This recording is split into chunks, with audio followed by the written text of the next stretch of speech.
طریقے سے الیکشن کے ذریعے آپ اپنے حقوق کو حاصل کر سکتے ہیں. آپ اس کو پریکٹس کریں اور اپنے حق کو حاصل کریں گے. وہ یہ کہا کرتے تھے کہ ہمیں کچھ نہیں دیں گے اسرائیل لولی پاک کے, ہمیں دھوکہ ملے گا یہاں سے. آج ان کی بات سچی ثابت ہو گئی ہے. اس طرح کے کام کیوں کیے جاتے ہیں؟ کیا وہاں کی کوئی خدا نہ خاصہ لا اینڈ آرڈر کا مسئلہ تھا؟ کیا مشکلات تھی کہ آپ نے اکثریت کو غریب میں تبدیل کر دیا؟ کیوں ایسے کیا آپ نے؟ خلاف آئین ہے, خلاف قانون ہے, خلاف دستور ہے, اور جمہوری جو کیا اسے کہتے ہیں ویلیوز ہے ان کے بھی خلاف ہے. اس ملک میں یوں لگتا ہے نہ آئین ہے, نہ قانون ہے, نہ جمہوریت ہے, کچھ بھی نہیں ہے, کچھ بھی نہیں بظاہر.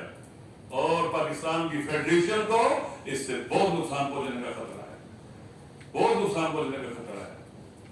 یہ چیزیں پاکستان کے عوام کی اکثریت اس پریکٹس کو اور اس طرح کی پریکٹسز کو غلط سمجھتی ہے, نقصان دہ سمجھتی ہے.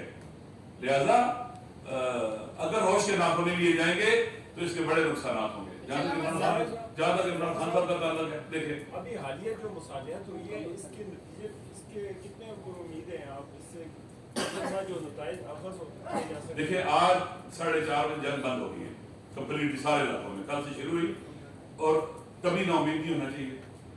اگر یہ جرگہ انٹیکٹ رہا, جو معاہدے کیے گئے, جو بات چیت کی گئی, جو صوبائی حکومت نے نوٹیفیکیشن جاری کیا اس پر عمل ہوا, تو انشاءاللہ یہ سلسلہ آگے بڑھے گا. انشاءاللہ امن و امان وہاں پر ہوگا اور لوگ بھائی چارے سے رہیں گے. جہاں تک خان صاحب کا تعلق ہے, دیکھیں میں نے پہلے دن سے کہا ہمارے شہید علامہ عارف حسین الحسینی کا شروع سے ایک نیریٹو تھا کہ ہمیں کسی کی غلامی قبول نہیں ہے. یہ قرآن کے مطابق ہے. قرآن کہتا ہے لا یجعل اللہ للمؤمنین علی الکافرین سبیلا, لا یجعل الکافرین علی المؤمنین سبیلا, لا یجعل اللہ للکافرین علی المؤمنین سبیلا. قاعدہ نفی سے غلامی قبول نہیں کرنی آپ نے کہا, کسی طرح کی بھی غلامی, پولیٹیکلی, اکنامکلی, سوشلی, ہر لحاظ سے اپنے ان کے تسلط کو کاؤنٹر کرنا ہے. یہ شہید قائد کر رہا. آزاد خارجہ پالیسی جو کہ ہم افغان وار 79 میں جب شروع ہوتی ہے تو اس کے وکٹم تھے, پڑا چناب کے لوگ بھی اس وقت سے وکٹم ہیں. پاکستان میں وکٹم تھے اس کے, پاکستان پورا وکٹم تھا اس کا. آزاد خارجہ پالیسی, اپنے نیشنل انٹرسٹ کو ہم نے سیکیور کرنا ہے اور پرائرٹی دینی ہے. کسی ملک کے نیشنل انٹرسٹ کے ہم ذمہ دار نہیں ہیں, امریکہ یا کوئی اور. اپنی نیشنل سیکورٹی کا خیال رکھنا ہے. داخلی خود مختاری, کسی کو اجازت نہیں دیں گے بارے ملک میں مداخلت کرے, کوئی بھی نہیں کر سکتا. ہم ساورن کنٹری ہیں, ہم اپنی زمین کسی کو بھی نہیں دیں گے بیس بنانے کے لیے, اڈے بنانے کے لیے, فوجی دوسروں پر حملہ کرنے کے لیے. ہم فیصلے خود کریں گے. یہ واشنگٹن اور لنڈن میں نہیں ہوں گے. یہ اور اس طرح کشمیر کا مطلب, یہ ہمارے شہید قائد علامہ عارف حسین الحسینی کا نیریٹو تھا,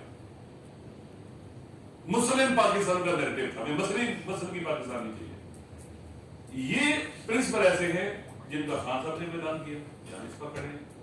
اور اسی طرح سے پاکستان کے عوام کی غالب اکثریت اسی نیریٹو پر آ گئی ہے. ہم اکٹھے ہیں, عوام, ہم اور وہ اکٹھے ہیں. جب تک اس نیریٹو باقی ہیں ہم اس اکٹھے ہیں سارے کے سارے. یہ نیریٹو ایک نیشن بلڈنگ کا کام بھی کر رہا ہے پاکستان کے اندر. اس نیریٹو کی بنیاد پر ہم ایک قوم بنیں گے, وہ طاقتور قوم بنیں گے اور پاکستان بھی طاقتور ہو جائے گا. نیشن بلڈنگ کا پروسیس پاکستان میں جانتے بوجھتے آگے نہیں بڑھنے دیا گیا. ہمیں علاقوں میں تقسیم کیا گیا, لسانی تقسیم, قومی تقسیم, مسلکی تقسیم, تقسیم نہیں پھر نفرت کے بیچ میں, تاکہ ہم ایک قوم نہ بن سکیں.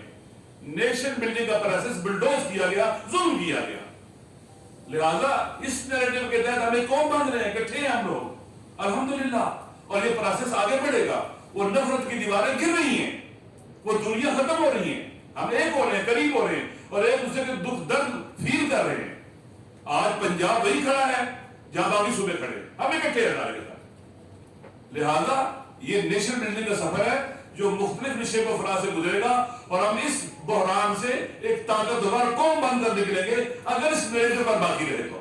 اور ہم اس نیریٹو میں رہتے ہوئے ہر اس کے ساتھ نہیں ہے, اس نیریٹو کا دم بھرنے والا ہے اور اس نیریٹو پر کھڑا ہے, چاہے وہ خان صاحب ہو چاہے کوئی اور.